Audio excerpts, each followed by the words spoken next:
আল্লাহর কোরআনের সবচাইতে দামি আয়াত, the greatest verse in the Quran. Ubayy ibn Ka'b রাদিয়াল্লাহু তাআলা আনহুকে বিষ্ণু সাল্লাল্লাহু আলাইহি ওয়াসাল্লাম জিজ্ঞেস করলেন, উবাই বলো তো কোরআনের কোন আয়াতটা সবচেয়ে সেরা?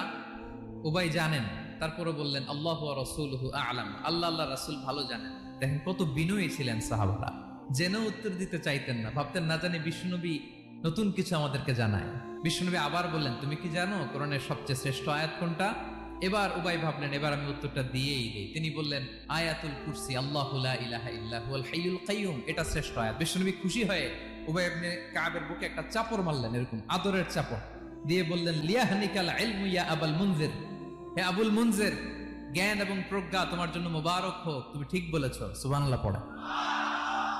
তাহলে এই প্রথম ইনফরমেশনটা আজকে জানলাম, কোরআনের সর্বশ্রেষ্ঠ আয়াতের নাম 6236টা আয়াতের মধ্যে থেকে সবচাইতে দামি আয়াত এটা।